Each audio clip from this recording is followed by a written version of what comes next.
doesn't want to do right now. Okay, there we go. Okay, okay. So let me just give you a little bit of background, and Adrian, just jump in whenever you want to jump in. Let me give you a little background. New Haven was fortunate to receive one of the initial federal Race to the Top grants in 2012.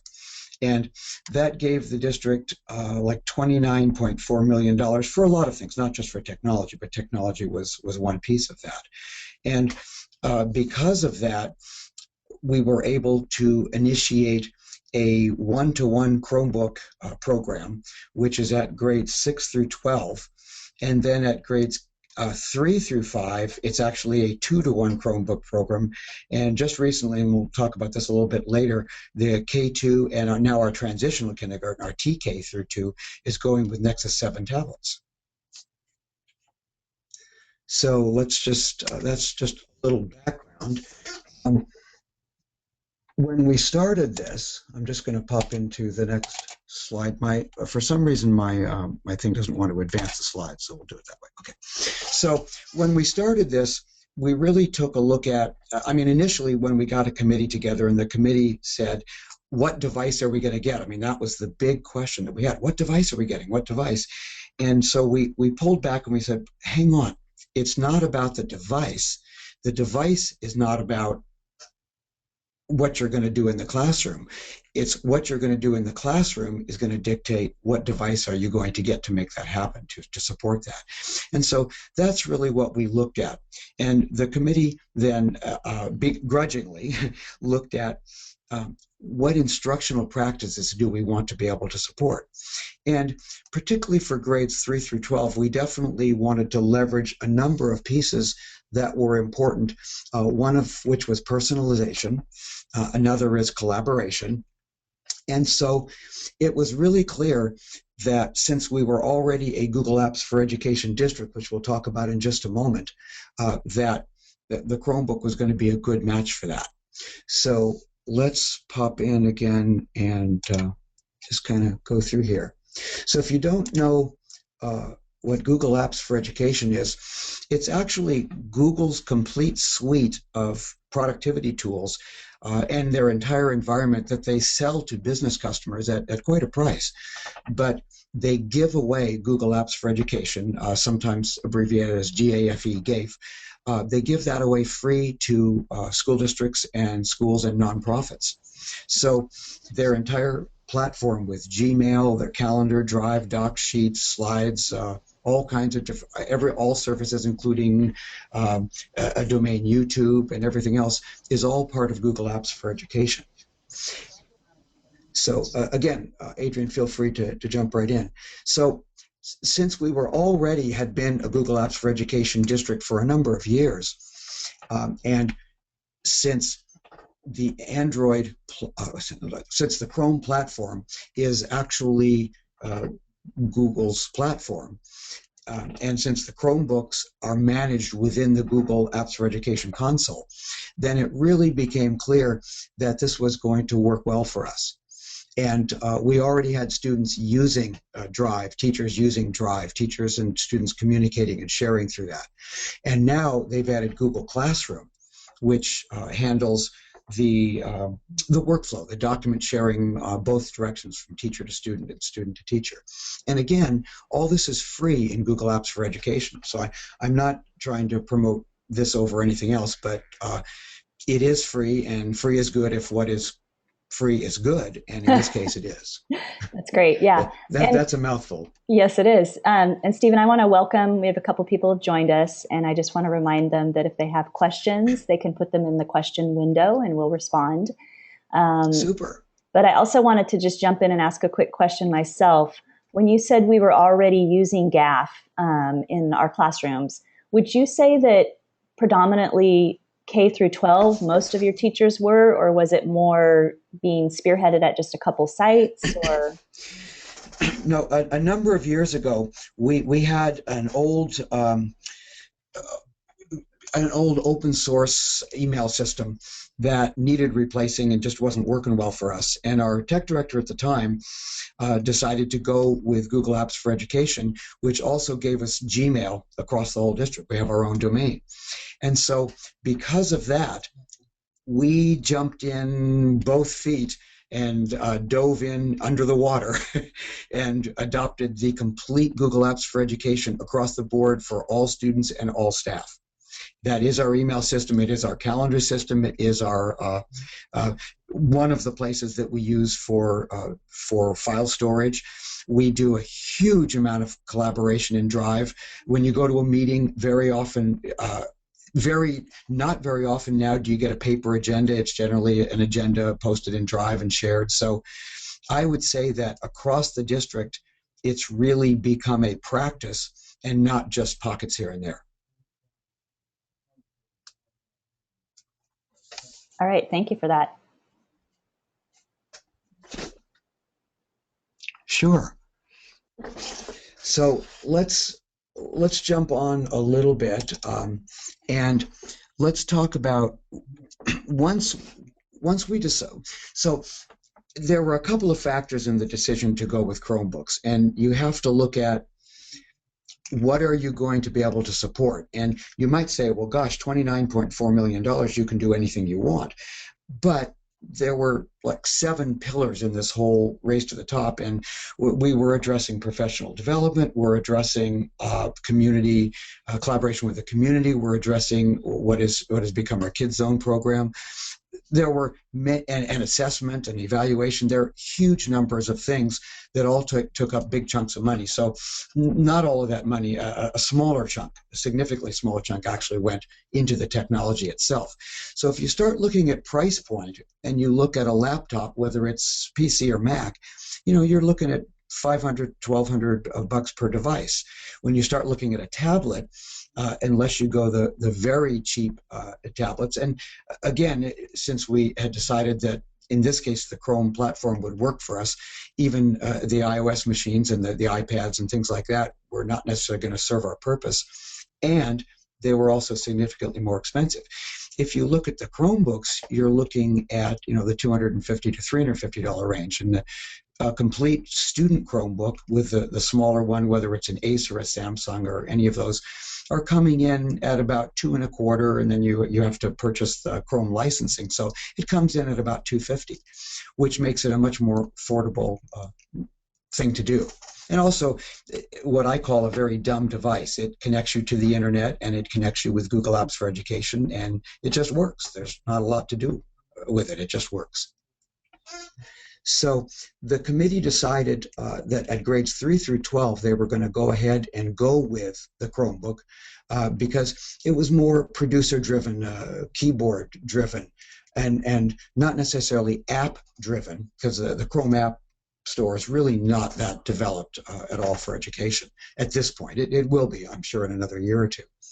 On the other hand, they decided that at these grade levels that they really didn't need the touchscreen device. Now, as I said earlier, that our K2 and our transitional kindergarten, TK through 2, is now going with the Nexus 7s, which we're actually doing a rollout like starting now. So that's going to be happening for the next couple of months. So it's just a cost-effective device, that's the Chromebook, that works right out of the box and interacts with the environment that we already have. And that's why we decided to go with it. That makes a lot of sense, Stephen. We start. Go ahead. I was just saying that makes a lot of sense. Oh, okay. Yeah, I mean, it's always a debate because you're going to have some diehards for any platform. And believe me, I talked with vendors who were promoting this platform and that platform, and everything is always the best. And you just have to look at what are you actually going to do, what can you afford, what device is going to support what you're doing in the classroom. And that's where we ended up with the Chromebooks. So anytime you go with student devices, you have to ask yourself, what are you going to need? So what factors are going to influence whether this is really going to fly or not? And to be honest, the absolute biggest factor for any student device initiative is your Wi-Fi. Do you have, number one, the bandwidth? Do you have a big enough pipe to the internet to handle the traffic? And number two, do you have enough access points to make the access possible for the student devices in the classrooms? And so many schools are like, okay, wow, we're going to get all these devices and here we go. And then afterwards they go, hey, wow, we can't connect, or wow, we're not near enough an access point, or wow, our internet traffic can't handle this. And so this is an absolute thing that you must, and I can't emphasize it enough, you absolutely must look at your bandwidth and make sure that you've got that covered. One factor in this for us in particular was that we've opened up YouTube, not just YouTube for schools, we've opened up YouTube, dancing cats and all.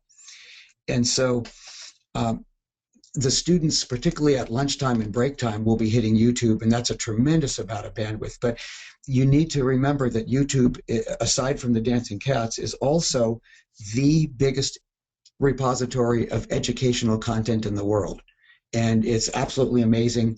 And a discussion outside of this, not part of this, is reasons to be able to open it. How can you get that past your board? How can you get that past your tech department? How can you get that past your superintendent? And we did that successfully with very good reasons. Okay. So the next question that we tackled is, are these devices going to go home? So if you're going to send a device home, what do you think about when you do that? Okay, well, how are they going to connect? Can they connect? Well, one of the things we did is we connected our low-income families, and we have a very big range across the district. We're about 40% free and reduced. And so one of the factors was that Comcast, and again, I'm not promoting Comcast over anybody else, but they have a $9.95 per month low-cost broadband available for families who qualify for free and reduced funding for lunch. So that's one thing we were able to do. Another consideration is, if it's going home, do you control the device through the district, or when they go home, are they subject to whatever controls or non-controls they have at home? Well, in our board policy, we rewrote our board policies and administrative regulations to say, and the parents signed this, that when this device goes home, it's the parent's responsibility. And we also sent them information about how they can how they can put in filters both in their home Wi-Fi, their wireless routers, and also to be able to contact their ISPs, their internet service providers, and set up filtering within their modems and stuff. So that's another consideration. The third consideration that we had in terms of, are you going to take them home, is the minute you allow kids to put these things in their backpacks and take them home, you're going to have things breaking. And so luckily at this point we have enough in our RTT budget to handle breaking and things like that. We've also come up with a very reasonable low cost, it's about $25 for a year, for parents to purchase insurance for breakage and no questions asked loss. So I can provide the information to Adrienne, and she can get that out to you if you're interested in that. So there were a lot of things, and we just decided, yes, we want the students to be able to interact 24/7 should they want to. And we have lots of reports of groups working together collaboratively in the Google Apps for Education environment, working on a project after hours. And so we're really glad that we made that decision.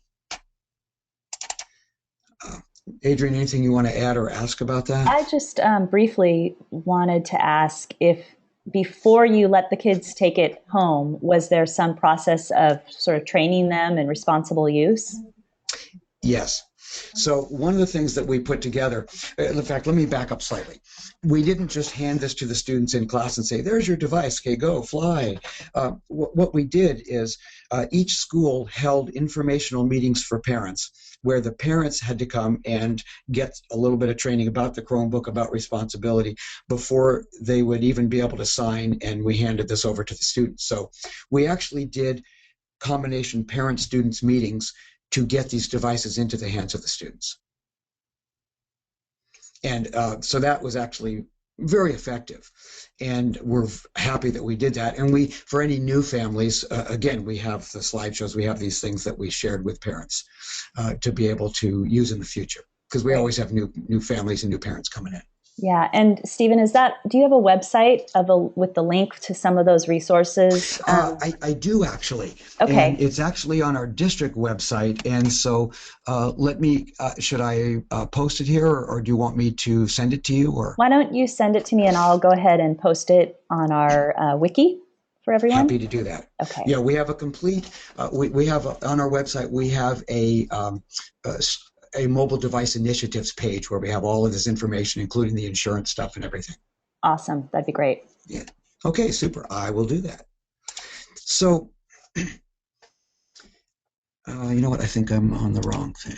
Let me look at this. Oh, yeah. Actually, I am on the correct thing. So, at grades 6 through 12, these are one-to-one take-home devices, but I wanted to mention that at grades 3 through 5 and the Nexus 7 tablets that will be coming out in the next couple of months at kindergarten through second grade, these are in-school devices. They're a 2-to-1. Two teachers share a cart of devices, and so a teacher can have a whole set, a half set, a couple to finish up an assignment, whatever needs to be done. It's flexible and it's collaborative, two teachers sharing a cart. So I wanted to mention that. Okay, so here is, let me, insert image of etched Chromebook. Guess what? I didn't insert the image of the etched Chromebook. Okay, so you are supposed to be seeing a Chromebook with an etched cover, because what happens is we wanted to make sure that these things were not as appealing for theft. And so what we actually did is, this is a picture of the laser etcher that we have. And we actually etched 8,500 Chromebooks over the summer with a couple of etchers. And in the cover of the Chromebook, very, very clearly etched into the surface before you open it, it says NHUSD, and it has an asset tag. And so I will get the picture inserted, so when you share this show with anybody else, and that picture will be in there. I'll do that after we get off the webinar. So I apologize for that. So anyway, to make these things, to help with the inventory, to help with the theft protection, I'm advising that you do etch or label these devices in some way that they are districts, so they don't end up on eBay, because it's a lot harder to sell one that's etched NHUSD with an asset tag next to that. So the asset tag is actually etched right into it also. So there's a question. We don't have a lot of theft, and that may be part of the reason, but is device recovery worth the cost? There are a number of services that offer you to be able to GPS the device and be able to track who has it and where is it. And these are actually pretty expensive. We've looked at this, and it would cost us probably $20,000 a year to have a service like that for this number of devices. For let's just call it a $200 device, $250 device, we would have to lose a huge number of devices to recoup that cost. And in fact, we've only had thefts of maybe 2 or 3 over the last year and a half. So the cost of recovering stolen devices, in our experience, is far less than the cost of paying for a service to help you recover them. Just a word for your notes, if you're thinking about what you might want to do. So filtering, yeah. Let's go to the legal part of filtering first. CIPA, the Children's Internet Protection Act. So SIPA requires, if you are getting E-rate funded, to have filtering in place for your student devices. And so, but all it really says, it's very, very narrow in what it says you have to do. It basically says that you have to protect the students from inappropriate content, things like porn, things like drugs, things like that. It doesn't say that you have to protect them from YouTube. So we have our filtering set up to protect per SIPA, to be able to protect the students. But again, remember, when the students go home, they're on their own Wi-Fi. And so you might say, well, wait a minute, why aren't you protecting the students with safe? We've turned off Safe Search because that turned out to be so restrictive that second graders could not research the Washington Monument. So what we found out is that we've pulled way back on the filtering. We've added filtering on things as we've needed. For example, there's a whole bunch of animated, gory games that people play, Tanky and shoot the apple off the person's head with a bow. I mean, there's a bunch of these games. And they're pretty gory, and we've had requests from sites to block those, and we've blocked those over time. So, but we started out with a more open environment, and I think that's an important thing. The other thing to keep in mind is the majority of your students have smartphones in their pockets. They can do this stuff anytime, anywhere, regardless of your filtering, because they're not going through your filtering when they got their smartphone and their ISP, their internet service provider, or their 4G or 3G service. So you can only do what you can do. You have a requirement. In my opinion, open is better than not open, and restrict as you need. Adrian, do you want to add anything into that? No, I think that's just a really valid point in this time, that kids are carrying devices in their pockets that are not going through our campus filtering systems. So we do need to have filtering, but to have some balance, I guess, and reasonableness in understanding, what our students already have access to. Yeah, and something to keep in mind that we actually, you can actually set. Oh, this is, by the way, a picture of the page that I'm going to send you to, where you can get with our district forms. With our mobile devices initiative. I'll send you to that page. So, what I wanted to point out is all of this is regulated by the Google Admin Console. And in the Google Admin Console, you actually have different organizational units. You have, they're called OUs, and you can set different permissions for different OUs. So you have staff OUs, you have student OUs, you have different OUs for different levels: elementary, middle school, high school, even school by school, if that's the way you set it up. So there's some information here in the notes. We won't go in detail right here, but you can go into the notes in the show itself when you go to the URL for it, and you can share it and see some more information about how it's regulated. So I just kind of wanted to breeze through that a little bit, because it's more technical and not something that's really going to be that helpful now. So hiccups and caveats. There's a great video here, and in the show, when you have your own copy, you can go ahead and play this video, and it's actually a very interesting and funny video about a person who actually builds planes as they're flying. And obviously it's not real, but it's a fun video, and you should watch it. But some things you absolutely need to understand. Everything is OU driven, is organizational unit driven within the console. So you need to understand that. You need to have someone who understands configuring the Google console. And if you don't, Google has great help files for that, a complete course for it. You could also attend East Bay Q's Cool Tools next week. I'm actually, that's a shameless that's a shameless promotion for East Bay Q, by the way, which is East Bay Computer Using Educators. Hey, we appreciate the shout out to one East Bay Q. One of the workshops is going to be the Google console for administrators. So you need to make sure that student accounts are in the right OU. If you allow Google Plus for your high school students who are 13 years or older, and you accidentally get an elementary student in that OU who activates a Google Plus account, Google's going to shut down that kid's account because that kid is underage. So you need to make sure that you have the right thing in the right OU. and that relates to Google Plus and the Children's Online Privacy and Protection Act, COPPA. So we have had some interesting things with chat and email. The middle schools have asked us to absolutely turn it off because all it's done is taken the schoolyard conflicts and bring it into this environment. So other levels, though, have not asked us to turn that off. So how you handle chat and IM is up to you, but all of that is configurable. So the bottom line, we don't have all the answers. New Haven does not have all the answers. We are learning by our mistakes. We're building it as we go. We are asking around. We're learning from other people. Google sends some people to us to share our experiences with them as they're starting up, and we're fixing things as we go. So any experiences that you have, please feel free to share. We're happy to share ours, and we're all going to build this plane together. Is there a place to go to get information? There's really not a repository yet of this kind of information.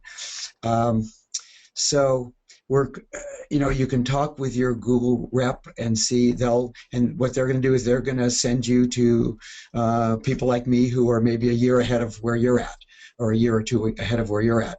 And so build it as you go, communicate with others, develop your own personal learning network, PLN, and happy to support you, and I'm glad we had a chance to do this. So I'm just going to leave you with, I believe, our last slide, which is if attendees or Adrian, if you have any questions. Okay.